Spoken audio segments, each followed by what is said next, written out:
بسم اللہ الرحمن الرحیم۔ ایاک نعبد و ایاک نستعین۔ میرے پاکستانیوں، میں آپ کے سامنے آج حاضر اس لیے ہوا ہوں کہ دنیا میں بڑی تیزی سے صورتحال بدل رہی ہے اور اس کے پاکستان کے اوپر اثرات ہیں۔ سب سے پہلے میں شروع کرنا چاہتا ہوں پاکستان کی فارن پالیسی سے۔ میں نے 2 دورے کیے، ایک چائنا کا اور ابھی رشیا کا، روس کا۔ تو میں جو آج آپ کے سامنے سب سے پہلے بات واضح کرنا چاہتا ہوں وہ یہ کہ میرے ماں باپ ایک غلام ہندوستان میں پیدا ہوئے تھے، اور جب بھی میں بڑا ہو رہا تھا انہوں نے یہ احساس دلوایا کہ میں کتنا خوش قسمت ہوں کہ میں ایک آزاد ملک میں پیدا ہوں۔ اور جب سے میں نے سیاست شروع کی، بلکہ اس سے پہلے بھی، میری ہمیشہ یہ خواہش تھی کہ پاکستان کی جو فارن پالیسی ہو وہ آزاد ہو۔ اب آزاد فارن پالیسی کا کیا مطلب ہے؟ آزاد فارن پالیسی کا مطلب یہ ہوتا ہے کہ ایک قوم اپنے لوگوں کے فائدے کے لیے فارن پالیسی بنائے، وہ فارن پالیسی نہ بنے جو کسی اور کا فائدہ کرے اور اپنے ملک کو نقصان پہنچا دے۔ اور میں آپ کو اس غلط فارن پالیسی کی مثال دینا چاہتا ہوں کہ جو ہم نے امریکہ کے ساتھ اس کی وار آن ٹیرر میں جب حصہ لیا تو میں شروع سے کہتا گیا، میری پارلیمنٹ میں تقریریں ہیں کہ ہماری اس جنگ سے کوئی تعلق نہیں تھا، کوئی پاکستانی ملوث نہیں تھا۔ 9/11 میں ہمارا کوئی اس سے لینا دینا نہیں تھا۔ تو میں تب سے کہتا گیا کہ ہمیں اس میں شرکت نہیں کرنی چاہیے۔ ہم نے پہلے امریکہ کے ساتھ کی جنگ میں شرکت کی، سوویت یونین کے خلاف، جب وہ افغانستان میں جہاد میں شرکت کی، اور پھر 10 سال کے بعد جب پھر شرکت کی 9/11 کے بعد امریکہ کے ساتھ اس کی جنگ میں، تو جب ہم تب شرکت کر رہے تھے کہ جہاد تھی کہ افغانستان میں کوئی فورن آکوپیشن ہوئی تو اس کے خلاف جہاد ہے، لیکن اب جب امریکہ افغانستان میں آ گیا تو اس کے خلاف دہشت گردی تھی۔ اس پالیسی کے میں شروع سے خلاف تھا، اور بدقسمتی سے یہ فارن پالیسی پاکستانیوں کے فائدے کے لیے نہیں کی گئی۔ اس کی وجہ سے 80,000 پاکستانیوں کی شہادتیں ہوئیں، ہمارے 35 لاکھ لوگوں کی نقل مکانی ہوئی، قبائلی علاقہ تباہ ہوا، ہمیں $150 ارب سے زیادہ ملک کو نقصان ہوا۔ لیکن جو اس کی سب سے شرمناک بات کیا تھی کہ دنیا کی تاریخ میں پہلی دفعہ ایک ملک کسی کی حمایت میں جنگ لڑ رہا ہے اور وہ ملک اسی ملک کے اوپر بمباری کر رہا ہے۔ ہمارے ملک میں 400 سے زیادہ ڈرون اٹیکس کیے گئے، ہمارے ہی دوست کہ جس کے لیے ہم جنگ لڑ رہے تھے۔ اس سے بھی زیادہ شرمناک چیز کیا ہے کہ ملٹری ڈکٹیٹرز تو ہمیشہ تاریخ ہے پاکستان کی کہ وہ ہمیشہ چاہتے ہیں کہ دنیا ان کو ایکسیپٹ کرے، ان کو مانے، ان کو لیجٹمائز کرے، اور وہ ہمیشہ آسان ہوتے ہیں سپر پاورز کے لیے استعمال کرنا۔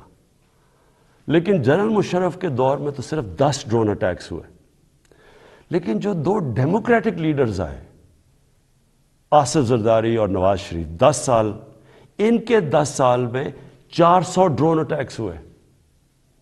اب میں سوال یہ ہے، اور میں پھر سے واپس آتا ہوں کہ آزاد فارن پالیسی کیا ہوتی ہے؟ آزاد فارن پالیسی تو یہ ہونی چاہیے تھی کہ یہ 2 ڈیموکریٹک لیڈرز کو امریکہ کو کہنا چاہیے تھا کہ ہمارے جب آپ بمباری کر رہے ہیں، ہمارے لوگ مار رہے ہیں، اس میں عورتیں بچے مار رہے ہیں، بے قصور لوگ مار رہے ہیں، تو کیا 2 ڈیموکریٹک لیڈرز کو سٹینڈ لینا چاہیے تھا اس کے اوپر؟ ایک سٹیٹمنٹ نہیں دی دونوں نے، بلکہ آصف زرداری نے اس کو ایک باب وڈورڈ جو بہت بڑا صحافی ہے امریکہ کا، وہ اپنی کتاب میں لکھتا ہے کہ آصف زرداری نے امریکہ کے آرمی چیف کو کہا کہ کولیٹرل ڈیمیج سے مجھے کوئی فرق نہیں پڑتا جو ڈرون اٹیک سے جو بے قصور لوگ مرتے ہیں۔ اور یہ کیوں ہے؟ میں صرف آپ کو اس لیے یہ شروع میں بات فارن پالیسی کی، یہ اس لیے ہے کہ جب ملک کے سربراہوں کے پیسے اور جائیداد ملک سے باہر پڑی ہوتی ہے، جب ان کے اربوں ڈالرز کی پراپرٹی اور بینک بیلنسز اور آف شور اکاؤنٹس ہوتے ہیں، وہ کبھی اس ملک کی بہتری کے لیے فائدہ نہیں کرتے، وہ اپنے پیسے بچانے کے لیے کرتے ہیں۔ اور آج روس کے جو بڑے بڑے بزنس مین، جن کو اولیگارکس کہتے ہیں، جن کے پیسے پڑے ہوئے ہیں لنڈن اور جن کی پراپرٹیز ہیں وہاں، آج جب سے یہ جنگ شروع ہوئی ہے انہوں نے سب فریز کرنے شروع کر دیے، ضبط کرنے شروع کر دیے جو ان کے پیسے پڑے ہوئے ہیں، ان کے بزنس مین کے پیسے پڑے ہوئے ہیں مغربی بینکس میں اور مغربی کیپٹلز میں۔ تو اس لیے ہمارے ملک کی پالیسی آزاد ہو ہی نہیں سکتی۔ اور میں اپنی قوم کو آج کہنا چاہتا ہوں، آپ جب ووٹ ڈالیں تو یہ سمجھ جائیں کہ اگر اس ملک میں آپ آزاد فورن پالیسی چاہتے ہیں تو کبھی اس پارٹی کو ووٹ نہ ڈالیں جن کے سربراہ کے پیسے اور دولت اور جائیداد ملک سے باہر پڑی ہیں، وہ کبھی آزاد فورن پالیسی نہیں بنائیں گے۔ میں نے جتنے بھی دورے کیے، 2 چین کے بڑے امپورٹنٹ دورے تھے، اللہ کا کرم ہے کہ ہمارے ملک کو بھی عزت ملی، اور پاکستان کے لیے انشاءاللہ وقت ثابت کرے گا بڑے زبردست۔ ہم نے دونوں جگہ بات چیت کی، خاص طور پہ چین پہ۔ جو روس میں ہم نے جانا تھا، اس لیے ہم نے جانا تھا کہ ہم نے 20 لاکھ ٹن گندم امپورٹ کرنی ہے روس سے۔ اور دوسری چیز، جو روس ایک ایسا ملک ہے جس میں میرے خیال میں دنیا کی 30% گیس ہے، تو آگے جس طرح پاکستان کی گیس کم ہو رہی ہے، ہم نے انشاءاللہ ان سے ہم نے جو معاہدے کیے ہیں کہ ان سے ہم گیس امپورٹ کریں گے۔ اور چین کے سامنے ابھی تھوڑی دیر کے بعد انشاءاللہ اس قوم کے سامنے آ جائے گا کہ جس طرح کے چین کے ساتھ ہمارے معاہدے ہوئے ہیں، اور خاص طور پہ سی پیک کا جو دوسرا فیز ہے۔ اب دوسری بات صرف میں نے مختصر کرنی تھی، اس سے پہلے میں جو ملک کے مسائل کے ہم نے حل سوچے، میں نے اور میری ٹیم نے، وہ آپ کے سامنے رکھوں گا۔ لیکن دوسری چیز ایک متنازع ایشو بنا ہوا ہے، اس کے اوپر تھوڑا شور مچا ہوا ہے کہ جی آزادی صحافت کے اوپر پابندی لگائی جا رہی ہے اور لوگوں کے منہ بند کیے جا رہے ہیں۔ میں پہلے آپ کو ایک چیز واضح کر دوں، پیکا لا، آپ سب کو یہ بتا دوں کہ یہ 2016 میں بنا تھا، اس میں صرف ہم ترمیم کر رہے ہیں۔ جو سربراہ ملک کا جس نے کرپشن نہیں کی، جو ملک کا سربراہ ملک کے قانون نہیں توڑتا، اس کو کبھی آزاد صحافت سے، میڈیا سے کوئی خطرہ نہیں ہے۔ آج آپ اٹھا کے دیکھ لیں، پاکستان کے اخبار، میڈیا دیکھ لیں، تقریباً 70% خبریں ہمارے خلاف ہیں، ہمیں اس سے کوئی فرق نہیں پڑتا۔ لیکن یہ قانون کسی وجہ سے لے کے آئے ہیں۔ اس کی وجہ یہ ہے کہ پاکستان میں سوشل میڈیا کے اوپر اس طرح کا گند آ رہا ہے، اس طرح کی چیزیں آ رہی ہیں، چائلڈ پورنوگرافی آ رہی ہے، یعنی جو ہمارے اسلامک ویلیوز کی خلاف ورزی، ہمارے چھوڑے دنیا میں کسی بھی مہذب معاشرے میں اس طرح کی چیزیں نہیں آتی جو اب ہمارے سوشل میڈیا پہ آ رہی ہیں۔ میرے پاس ریکارڈ ہے اس وقت کہ 94,000 کیسز پڑے ہوئے ہیں ایف آئی اے کے پاس، جس کے اندر گھر کی عورتوں کو تنگ کیا ہوا ہے، ان کے خلاف، اور لوگوں کے گھر اجڑ رہے ہیں کیونکہ گند اچھال رہا ہے، فیک نیوز آ رہی ہے، تصویریں گندی دی جا رہی ہیں۔ ابھی تک صرف 38 کیسز کا فیصلہ ہوا ہے 94,000 کیسز میں سے۔ عام لوگوں کو تو چھوڑیں، پرائم منسٹر ایک ملک کو چھوڑیں کہ عمران خان ہے یا کوئی بھی ہے، اس کو بھی نہیں بخشا جا رہا۔ ایک صحافی نے 3 سال پہلے لکھا کہ جی عمران خان کی بیوی گھر سے چھوڑ کے چلی گئی ہیں، اور جی عمران خان نے کوئی غلط غیر قانونی کام کیا بانی گالہ میں نے عدالت میں کیس کیا۔ 3 سال ہو گئے ہیں، پرائم منسٹر کو ابھی تک کوئی انصاف نہیں مل رہا۔ وہی پھر سے صحافی لکھتا ہے اب پھر کہ جی ان کی بیوی گھر چھوڑ کے چلی گئی ہیں۔ ملک کا پرائم منسٹر اگر اس سے یہ ہو سکتا ہے، اس طرح کا اس کے خلاف وہ عورتیں جن کا کوئی سیاست سے تعلق نہیں ہے، تو سوچیں باقی لوگوں کا یہاں کیا ہوگا. یہی صحافی جب اس نے نواز شریف کے دوسرے دور میں اس کے کرپشن پہ لکھا تھا, اس کو 3 دن اس نے بند کر کے ڈنڈے مارے تھے. ہم جا رہے ہیں قانونی طور پہ, اور یہ حال ہے کہ یہاں بھی یہ حال ہے کہ ہمارے ایک وزیر کے خلاف کسی خاتون نے لکھا, اس نے انگلینڈ میں جا کے انصاف لیا, ادھر اس کو فائن کیا گیا. اب مراد سعید کے خلاف بات ہے, مراد سعید سوچ رہے ہیں انگلینڈ میں قانون لے جا کے کیس کرنا. شوکت خانم کے اوپر ایک میڈیا ہاؤس جنگ گروپ, انہوں نے شوکت خانم کے اوپر لکھا کہ شوکت خانم کا جو پیسہ ہے وہ تحریک انصاف کو جا رہا ہے. اتنی بھی زحمت نہیں کی کہ کم از کم شوکت خانم سے پوچھ تو لیتے, ان کا ورژن تو لے لیتے کہ کیسے چیک جو شوکت خانم ہے وہ تحریک انصاف کے اوپر جا رہا ہے. اب شوکت خانم پہلے ہی ایک نون لیگ نے, حنیف عباسی نے شوکت خانم کے اوپر اسی طرح کہا تھا کہ پیسہ چوری ہو رہا ہے. وہ کیس 10 سال ہو گئے ہیں, وہ لوور کورٹ سے جیت چکی ہے شوکت خانم, 10 سال کے بعد بھی انصاف نہیں. تو اب شوکت خانم انگلینڈ میں جدھر رجسٹرڈ چیریٹی ہے اور امریکہ میں ادھر کیس کرنے جا رہی ہے اسی جنگ گروپ کے اوپر. تو کہنے کا میرا مقصد یہ ہے کہ یہ تو دنیا میں کہیں بھی نہیں ہوتا. آزادی صحافت کے نام پہ یا مافیاز بیٹھ کے بلیک میل کر رہے ہیں, ان کے ایجنڈے کچھ اور ہیں, یا ایسے صحافی بیٹھے ہیں جو پیسے لے کے یہ سارے گند اچھال رہے ہیں, بلیک میل کر رہے ہیں گورنمنٹ کے اوپر. میں نے آپ کو کہا کہ ساری زندگی میں نے تنقید دیکھی ہے, میں کرکٹ کیپٹن سے مجھے تنقید ہوتی تھی, میں نے سارے مغرب میں دیکھا ہوا ہے کہ کیا ہے. انگلینڈ کے اندر جدھر سے ہم نے جمہوریت کے ویلیوز لے کے آئے ہیں, میں نے انگلینڈ میں ایک کیس لڑا ہے, یہ جو ہرجانے کا کیس, سب سے بڑا ان کا کھلاڑی تھا جس کا میرا کیس ہوا تھا. مجھے پتہ ہے کہ کبھی بھی کسی کی جرت نہیں ہو سکتی جو یہاں چیزیں, جس طرح کی غیر ذمہ دارانہ چیزیں یہاں آتی ہیں, کسی کی جرت نہیں ہو سکتی کہ یہی جا کے آپ کسی اور جمہوریت کے اندر کریں. تو میں یہ صرف اس لیے کہہ رہا ہوں کہ یہ اس ملک کے لیے اتنا ضروری ہے. مجھے اتنے لوگ کال کرتے ہیں, مائیں کال کرتی ہیں, میسیجز دیتی ہیں کہ کس طرح کے حالات ہو گئے ہیں, کیونکہ کوئی پوچھنے والا نہیں ہے. تو اس کے اوپر میں نے صرف یہ کلیئر کرنا تھا کہ اس کا کوئی آزادی صحافت سے تعلق نہیں ہے. جو اچھے صحافی ہیں وہ خوش ہوں گے کہ فیک نیوز ختم ہو, وہ تو ان کی تو کریڈیبلٹی ہوتی ہے کہ صحیح, اور اچھی صحافت تو ایک اثاثہ ایک معاشرے کا.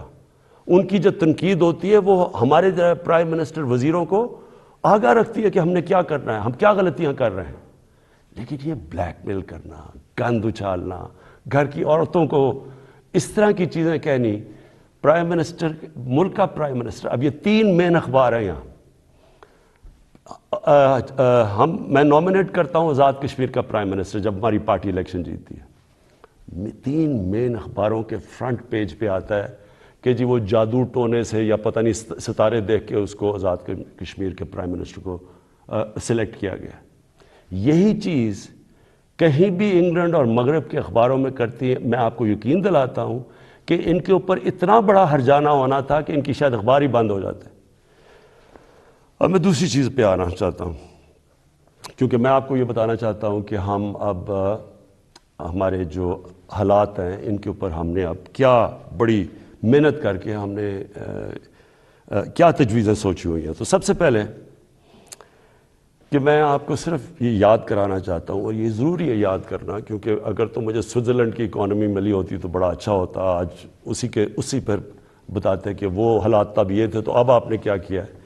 تو جب ہمیں اکانومی ملی تھی 2018 میں, جو سب سے بڑا پاکستان کی تاریخ کا خسارہ تھا, اندرونی بھی فسکل ڈیفیسٹ بھی اور بیرونی جس کو کرنٹ اکاؤنٹ ڈیفیسٹ کہتے ہیں, وہ پاکستان کی تاریخ میں سب سے بڑا ڈیفیسٹ تھا.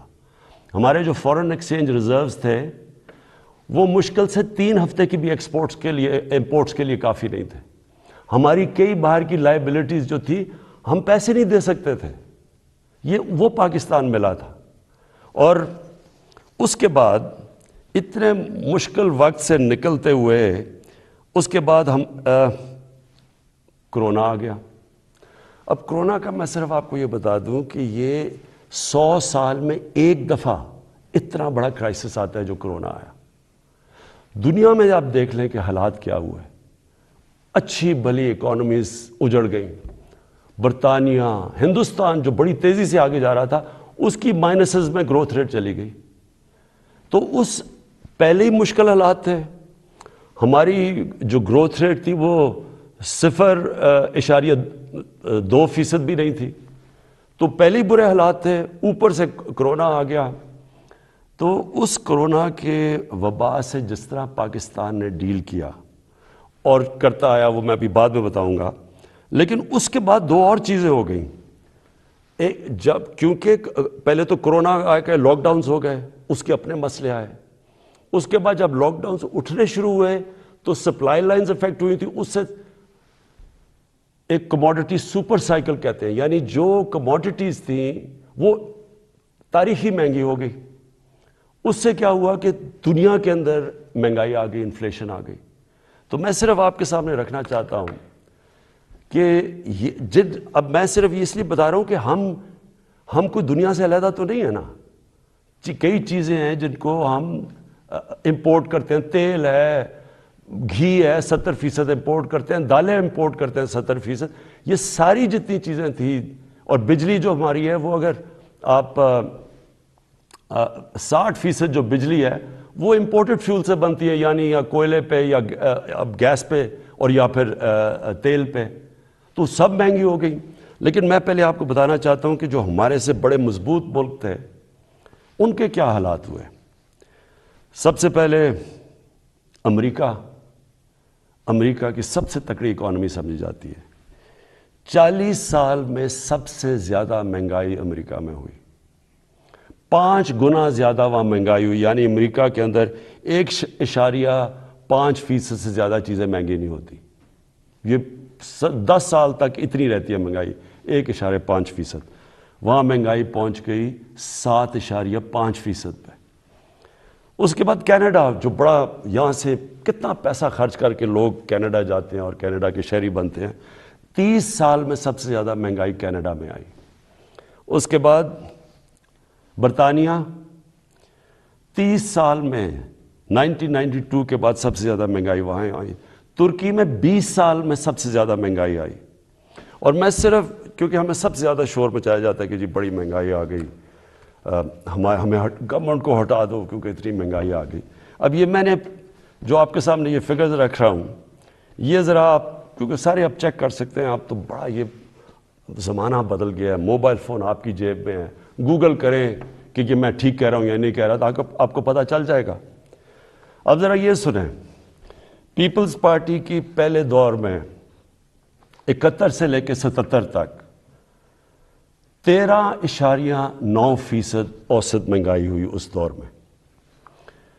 پیپلز پارٹی کے دوسرے دور میں 88 سے لے کے 2 سال ان کی حکومت چلی، 8.3% مہنگائی ہوئی. پھر ان کے پیپلز پارٹی کے تیسرے دور میں 94 سے لے کے 96 تک 11.6% مہنگائی ہوئی. پھر ان کے 2008 سے 2012 کے دور تک 13.6% مہنگائی ہوئی. اب یہ ساری نوٹ کر لیں فگرز کہ ان کے 4 دور میں کتنی مہنگائی ہوئی. کہ صرف ایک دور میں، دوسرے دور میں 8.3 ہوئی تھی، باقی ساری 10% سے زیادہ مہنگائی ہوئی. نون لیگ پہلا دور 90 سے لے کے 93 تک 10.08% مہنگائی ہوئی. دوسرے دور میں 97 سے لے کے 99 تک 7.2% مہنگائی ہوئی. اور ان کا جو تیسرا دور تھا جس میں میں آپ کو یہ بتا دوں کہ سب سے کم تیل کی قیمتیں تھیں ان کے دور میں، تو ان کے 5% مہنگائی ہوئی. اور تحریک انصاف جس نے جو اٹھتا ہے کہ جی مہنگائی میں مر گئے، تحریک انصاف کی مہنگائی ہوئی 8 ہمارے جو ابھی تک 3.5 سال میں 8.5%. تو پہلے تو یہ ذرا واضح ہو جائے آپ کو کہ مہنگائی کتنی ہے ان کے مقابلے میں، کیونکہ وہ بڑا شور مچا ہوا جی گورنمنٹ گرا دو، جلدی سے گرا دو، کیونکہ لوگ پہ اس کا مہنگائی میں پہلے ہاں ہے مہنگائی، اور میں اس کے اوپر ابھی بعد میں آنے لگا ہوں. لیکن ہم اس وقت مہنگائی آئی ہوئی ہے جو دنیا کے اندر مہنگائی کا سائیکل آیا ہوا ہے. اچھا جی، پھر تحریک انصاف دوسری چیز کہتے ہیں جی بڑی ہماری نااہل حکومت ہے.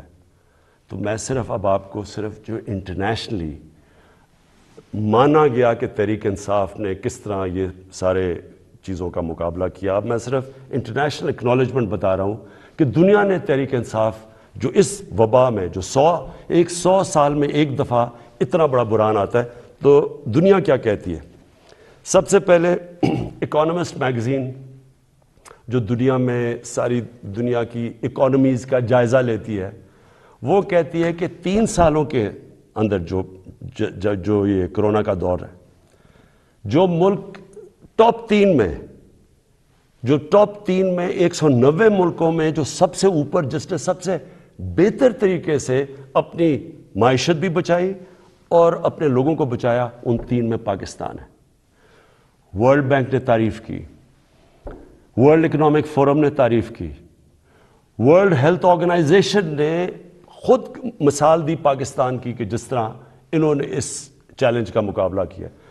تو اگر اتنا نااہل ہوتا ملک، تو دنیا کے اندر جدھر ساری دنیا کی بڑی بڑی اکانومیز ہمارے سے بہتر سسٹمز جن ملکوں کے تھے، اگر وہاں اتنی تباہی آئی ہے اور پاکستان اس سے نکلا ہے. بل گیٹس جب ابھی مجھے ملنے آئے تو انہوں نے خاص پوچھا کہ کیا آپ نے قدم اٹھائے تھے کہ آپ اتنے بڑے چیلنج سے آپ اتنی بہتر نکلے. وہ باقاعدہ NCOC جدھر سے ہمارا سارا یہ کنٹرول ہم کرتے تھے، باقاعدہ وہاں گئے، انہوں نے تعریفیں کی اور پھر یہ بھی تعریف کی کہ ایک طرف ہم کرونا سے لڑ رہے تھے اور دوسری طرف اب پچھلے سارے سال میں کوئی پاکستان میں پولیو کا کیس نہیں ہوا. تو یہ اگر حکومت اتنی نااہل تھی. پھر اس کے بعد جو ہمارا احساس پروگرام ہے، احساس پروگرام کو ورلڈ بینک نے دنیا کے 4 ٹاپ پروگرامز کے اندر کہا گیا کہ جو سب سے بہترین احساس پروگرام تھا اس مشکل وقت میں، جنہوں نے لوگوں کے لیے آسانیاں پیدا کری، وہ تھا. پھر اس کے علاوہ میں صرف ایک اور بھی ایڈ کرنا چاہتا ہوں کہ کبھی ہمارے سے پہلے مجھے بتائیں یہ 2 جماعتیں، کبھی انٹرنیشنلی کسی چیز میں ان کی کوئی تعریف کی گئی ہو؟ کلائمیٹ چینج کے اندر برطانیہ کے پرائم منسٹر نے یونائٹڈ نیشنز جنرل اسمبلی میں پاکستان کی تعریف کی کہ پاکستان جس طرح کلائمیٹ چینج سے جو اگلا بہت بڑا مسئلہ دنیا کو آ رہا ہے، اس نے صرف اور صرف پاکستان کی تعریف کی. اچھا جی، اس کے بعد میں جو آپ کے سامنے جو ابھی چیزیں لے کے آ رہا ہوں کہ ہم نے کرنا کیا ہے تاکہ آپ سب، میری ساری قوم تیار ہو جائے اس کے لیے.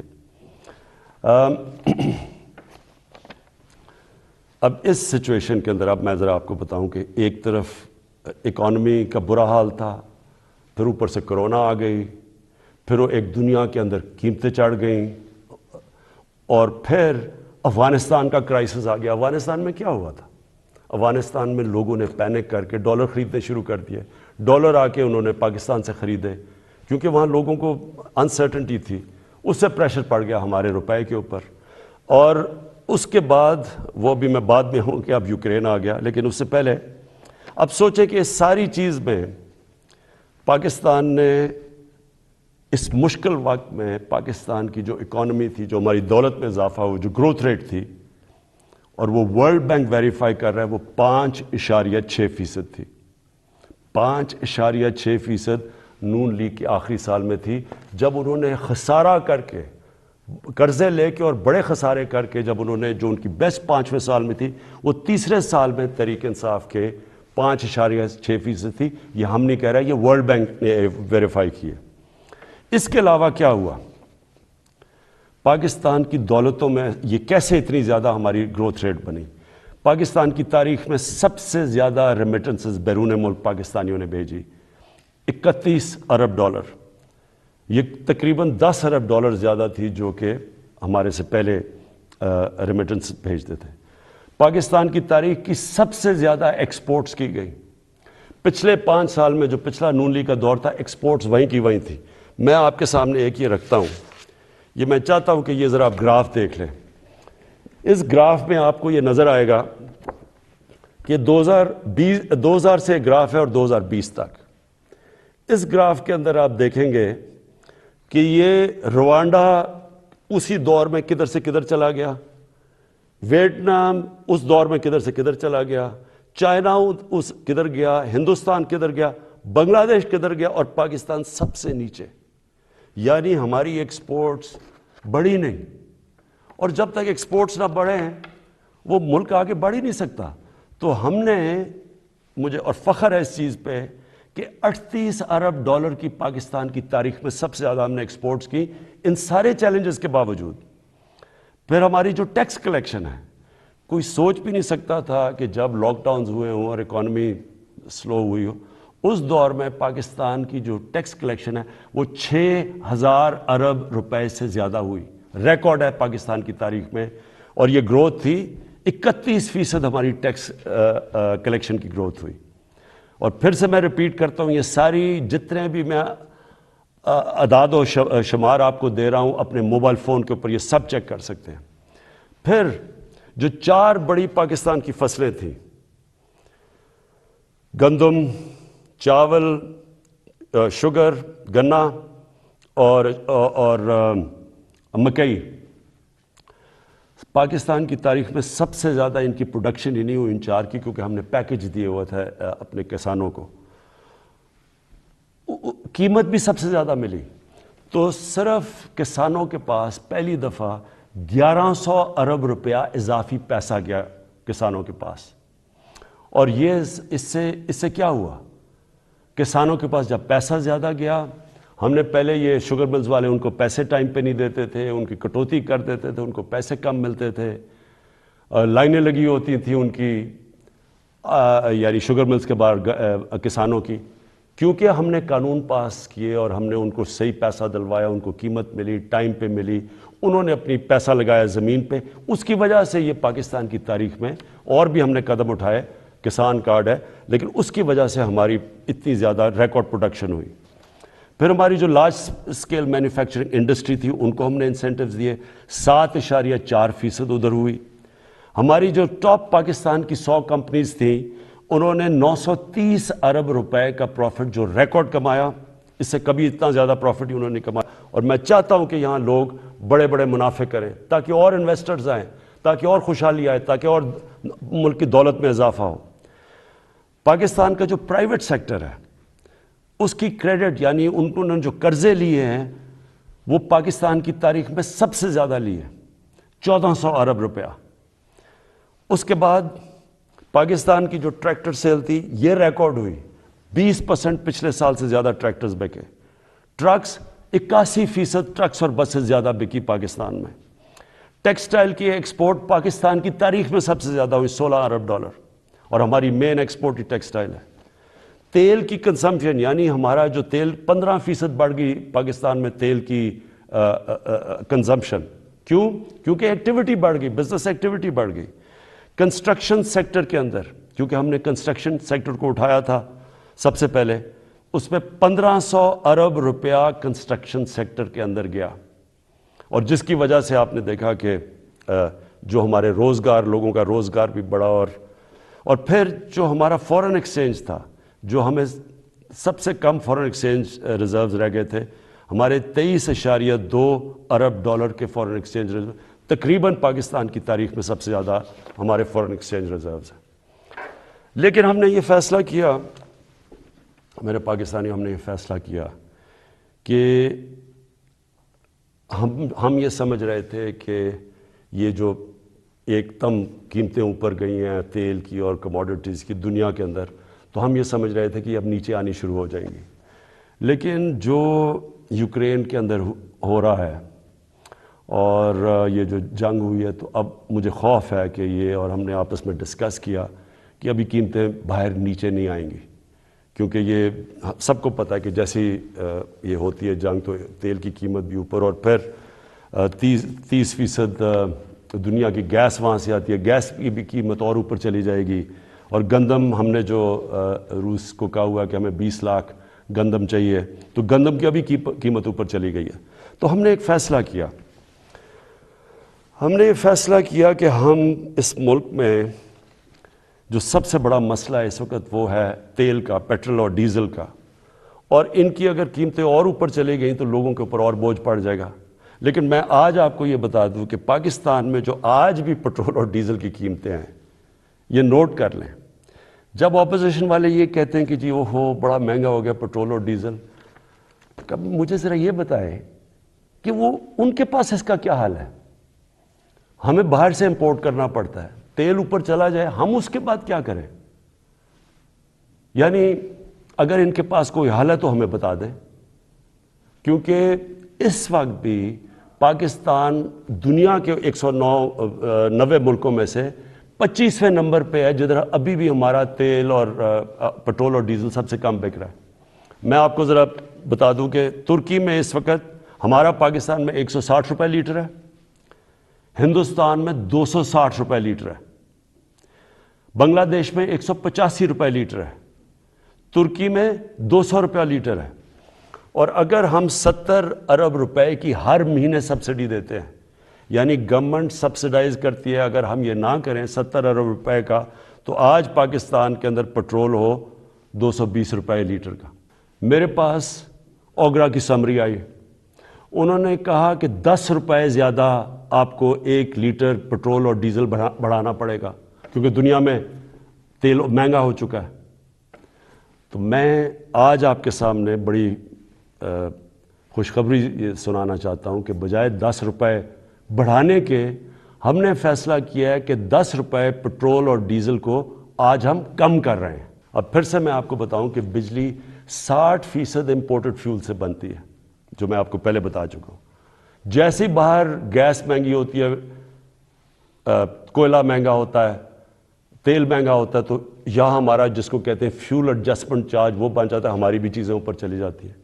ہم نے یہ بھی فیصلہ کیا کہ ہم اپنے لوگوں کو اب اس سے بچائیں گے. اگر ڈیمز بنا لیتے پہلے تو پاکستان کو تو بڑی سستی بجلی ملتی تھی، کیونکہ پانی سے جو بجلی بنانی ہے وہ ہمارے لیے، ہمیں تو کوئی فرق ہی نہیں پڑتا کہ باہر مہنگائی ہو یا نہ ہو. لیکن کوئی ڈیمز نہیں بنائی، 50 سالوں میں پاکستان میں کوئی ڈیمز نہیں بنی. ہم 10 ڈیمز بنا رہے ہیں اب پاکستان میں، اور انشاءاللہ اگلے 5 سے 10 سالوں کے اندر یہ ساری ڈیمز آ جائیں گی، اور اس سے انشاءاللہ ہمیں اگر باہر قیمتیں بھی بڑھیں گی تو انشاءاللہ ہم بچ جائیں گے اس سے. تو میں بجلی کا اب ہم نے فیصلہ کیا ہے کہ 5 روپے یونٹ ہم بجلی کم کر رہے ہیں.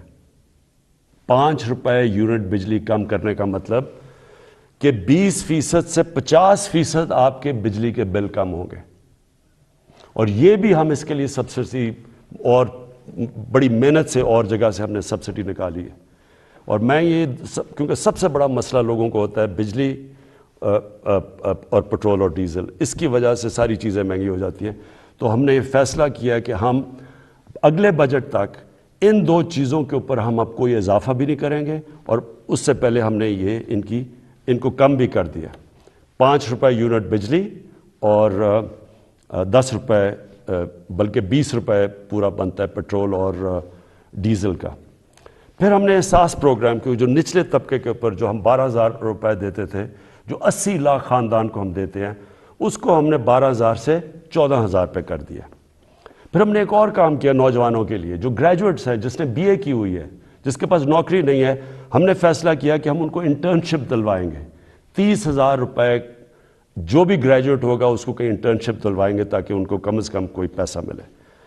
پھر ہم نے اسکالرشپس کا میں آپ کو بتا دوں 26 لاکھ ہم نے اسکالرشپس ہم صوبے جو ہمارے نیچے صوبے ہیں اور جو سینٹر ہے، اور اس کے اوپر 38 ارب روپیہ ہم خرچ کر رہے ہیں. یہ اب پرائم منسٹر کے جو پورٹل ہے اس کے اوپر اب سارا کنٹرول ہوگا. سارے میرٹ کے اوپر ہم خود چیک کریں گے، پوری کمیٹی بنائی ہوئی ہے اکیڈمکس کی، میرٹ پہ ملیں گے، اور کوئی بھی کسی کو مسئلہ ہوگا وہ اس پورٹل کے اوپر آئے گا. لیکن پھر اب جو IT سیکٹر جو فیوچر ہے ہمارے نوجوانوں کا، جس طرف دنیا جا رہی ہے ٹیکنالوجی کی ریولوشن، یہ ذرا آپ سنیں. IT سیکٹر کے لیے اس میں IT کمپنیز بھی ہیں اور فری لانسرز بھی ہیں. پہلی چیز، ان کو 100% ہم نے ٹیکس معاف کر دیا. پھر سے سن لیں، IT سیکٹر کے اوپر چاہے وہ کمپنیز ہیں یا فری لانسرز ہیں، 100% ان کو ہم نے ٹیکس پہ چھوٹ دے دی. دوسری چیز، فورن ایکسچینج. اب تک ان کا ہم نے کوئی کنڈیشنز لگائی ہوئی تھی کہ اتنا فورن ایکسچینج آپ کو پاکستان میں رکھنا ہے. ہم نے مکمل طور پہ 100% فورن ایکسچینج پہ ان کو چھوٹ دے دی ہے کہ یہ چاہے کوئی اس کے اوپر ریسٹرکشن نہیں ہے، باہر لے جائیں اندر لے آئیں، 100% اب فورن ایکسچینج کی موومنٹ ان کے ہاتھ میں ہے، یعنی ہم نے ریسٹرکشن ساری ختم کر دی ہے۔ اور تیسری چیز، جو سٹارٹ اپس ہیں، جو بھی آئی ٹی کی سٹارٹ اپس ہیں، ان کو 100% ہم نے کیپٹل گینز ٹیکس سے ختم کر دیا، یعنی ان کا ٹیکس ختم کر دیا سارے سٹارٹ اپس کا، جو کیپٹل گینز ٹیکس ہے۔ اس کے بعد انڈسٹریل پالیسی، اب یہ بھی پہلے ہم نے کنسٹرکشن پالیسی لے کے آئے تھے جس کی وجہ سے کنسٹرکشن میں پاکستان میں اٹھ گیا، اب ہم لے کے آ رہے ہیں آپ کے لیے انڈسٹریل پالیسی۔ انڈسٹریل پالیسی میں ہم کیا کر رہے ہیں کہ جو بھی انڈسٹری لگائے گا، جو بھی پیسے لگائے گا انڈسٹری کے اندر، اس سے کوئی سوال نہیں پوچھے جائیں گے۔ یہ ہم نے کنسٹرکشن میں بھی شروع میں یہ کیا تھا۔ اور جو سکھ انڈسٹری ہے اس کی ریوائول کے لیے ہم آپ کے سامنے پورا پروگرام ہے، ان کے لیے ٹیکس کی چھوٹ دیں گے ان کو، اس کے ساتھ انشاءاللہ کل میں لاہور کے اندر آپ کو پورا انڈسٹریل پالیسی کا پورا پیکج دے دوں گا۔ اور پھر تیسری چیز، جو اوورسیز پاکستانیز ہیں، جب بھی وہ پاکستان کی انڈسٹری میں انویسٹ کریں گے یا وہ پاکستان کے انڈسٹریلس کے ساتھ جوائنٹ وینچر کریں گے، ان کو 5 سال کا ٹیکس ہالیڈے ہم نے کر دیا، 5 سال تک کوئی ٹیکس نہیں دیں گے۔ پھر ہمارا کامیاب پاکستان پروگرام ہے، سود کے بغیر قرضے دیں گے بزنس شروع کرنے کے لیے نوجوانوں کو، سود کے بغیر کسانوں کو دیں گے قرضے، سود کے بغیر وہ اپنی زمین پہ پیسہ خرچ کر رہے ہیں، اور پھر سستا سبسڈائز، بالکل جو غریب لوگ اپنا گھر بنانا چاہتے ہیں ان کو بالکل سستا قرضہ دیں گے۔ پھر اور یہ 407 ارب روپے کے قرضے ہیں جو یہ ان 3 ایریاز میں جائیں گے، لو کاسٹ ہاؤسنگ گھروں کے لیے، کسانوں کے لیے اور بزنس کرنے کے لیے شہروں میں 407 ارب کے قرضے یہ اگلے 2 سال میں ہم دیں گے۔ پھر آخری 2 چیزیں، مجھے بڑا فخر ہے کہ ہم نے بڑی مشکلوں سے پاکستان میں بینکوں کو راضی کیا، ان کے لیے ان کے سارے جو آسانیاں پیدا کی، سبسڈائز کیا کہ بینکس چھوٹے لوگوں کو قرضے دیں۔ ابھی تک تنخواہ دار لوگ وہ ابھی تک ان کو بینک قرضے نہیں دیتے تھے، کمزور یعنی جو مزدور ہوتے ہیں، ویلڈر ہوتے ہیں، وہ کام کرنے والے، ان کی سوچ بھی نہیں سکتے اپنے لیے گھر بنانا۔ ہمیں 1 سال لگایا، ہم نے پوری ان کے لیے آسانیاں پیدا کی، گورنمنٹ نے سبسڈائز کیے قرضے، آسانیاں پیدا کی تاکہ اگر ایک آدمی اپنے گھر میں جو ایک کرائے کا گھر لیتا ہے، جو کرائے کے اوپر پیسے دیتا ہے، اسی پیسوں کی وہ قسطیں بن جائے اور اس کا اپنا گھر ہو جائے۔ تو مجھے بڑی خوشی یہ ہے کہ بینکوں نے اب تک اس میں 150 ارب روپے کے لو انکم غریب لوگوں کی جن کی آمدنی نہیں ہے ان کو دے چکے ہیں اپروولز، جس میں 50 ارب روپیہ ان گھروں کے لیے دے چکے ہیں، یعنی وہ کام شروع ہو گیا، گھر بننے شروع ہو گئے۔ اور آخر میں صحت کارڈ، مجھے سب سے زیادہ فخر یہ ہے کہ ہمارے جو صوبائی چیف منسٹرز تھے ان سب کو میں نے آگاہ کیا کہ یہ سب سے بڑی نعمت ہے ایک غریب گھرانے کے لیے کہ اس کے پاس ہیلتھ انشورنس ہو، جب بھی وہ ایک کوئی گھر میں بیماری ہو تو ان کو یہ خوف نہ ہو کہ ہم ہاسپٹل میں جا کے اپنا علاج نہیں کروا سکیں گے۔ اور پھر وہ کئی دفعہ گورنمنٹ ہاسپٹلز میں جاتے ہیں تو وہاں ڈاکٹرز نہیں ہوتے، اور خاص طور پہ دیہاتوں کے اندر ڈسٹرکٹس میں ڈاکٹرز نہیں ہوتی، نرسز نہیں ہوتی، اور وہ سارے شہروں میں آتے ہیں، دھکے کھاتے ہیں۔ یہ جو صحت کارڈ ہے یہ پاکستان کی تاریخ میں نہیں، یہ شاید ڈیولپنگ ورلڈ میں بھی، بلکہ ڈیولپڈ ورلڈ میں بھی اس طرح کا کہ آپ نے ہر گھرانے کو، جو ہمارے صوبے ہیں سندھ کے علاوہ، کیونکہ پروونشل گورنمنٹس اس کا پیسہ دے رہی ہیں، ہر گھرانے کے لیے ہم انشاءاللہ مارچ کے آخر تک پنجاب میں ہر گھرانے کے پاس صحت کارڈ ہوگا۔ ہر خاندان 10 لاکھ روپے تک کسی بھی ہسپتال میں جا کے علاج کروا سکتا ہے۔ یہ ضروری ہے سمجھنا، پہلے تو ہوتا تھا گورنمنٹ ہاسپٹل، اب وہ پرائیویٹ ہاسپٹل میں جا کے علاج کروا سکتا ہے، اور ہر گھرانے کے پاس یہ صحت کارڈ ہوگا۔ اور انشاءاللہ یہ پورا ایک ہیلتھ سسٹم بن رہا ہے پاکستان میں. ابھی سے چھوٹے چھوٹے ہاسپٹل دیہاتوں میں جانا شروع ہو گئے ہیں, کیونکہ دیہاتوں میں ہمارے گورنمنٹ ہاسپٹل میں ڈاکٹرز نہیں ہوتے کئی دفعہ, تو پرائیویٹ سیکٹر جانا شروع ہو گیا. اور میری یہ خواہش تھی کہ پاکستان میں ایک پورا جال بچ جائے ہاسپٹلز کا. تو گورنمنٹ کے پاس تو کبھی بھی اتنا پیسہ نہیں آنا تھا, تو اب پرائیویٹ سیکٹر کے لوگ خود جائیں گے, کیونکہ اب ہیلتھ کارڈ ہوگا. غریب سے غریب گھرانے کے پاس بھی ہیلتھ کارڈ ہوگا, اور اگر ان کو گھر میں کوئی بیماری ہو وہ جا کے پرائیویٹ ہاسپٹل میں بھی اپنا علاج کروا سکتے ہیں. یہ میں سمجھتا ہوں کہ ہم نے جو ہماری 3.5 سال کی حکومت ہے, یہ سب سے بڑا کام ہے. کیونکہ جب کوئی گھر میں ایک بیماری ہو اور آپ کے پاس پیسہ نہ ہو, تو اس سے زیادہ ایک خاندان کی بے بسی کا عالم نہیں ہوتا. میں آخر میں آپ کے سامنے, اپنی قوم کے سامنے یہ کہنا چاہتا ہوں کہ مجھے پتہ ہے یہ مشکل حالات ہیں. مجھے پتہ ہے کہ ہم نے یہ جو 3.5 سال گزارے ہیں, کبھی ایک مشکل سے نکلتے تھے, پھر دوسری مشکل, کبھی پلوامہ ہو گیا, تو کبھی کرونا ہو گیا, اور اس کے بعد پھر مسئلے, اور اب یوکرین کا مسئلہ آ گیا. لیکن یہ میں آج آپ کو کہتا ہوں کہ سارا وقت میری اور میری حکومت صرف ایک چیز سوچتی ہے کہ ہم آپ کے اوپر کس طرح یہ جو آپ کے اوپر بوجھ پڑا ہوا ہے, یہ ہم کیسے کم کر سکتے ہیں. اور انشاءاللہ یہ جب ہم اس سے نکلیں گے, اور جس طرح ماشاءاللہ ہمارا ملک صحیح راستے پہ چل پڑا ہے, اکانومی صحیح راستے پہ چل پڑی ہے.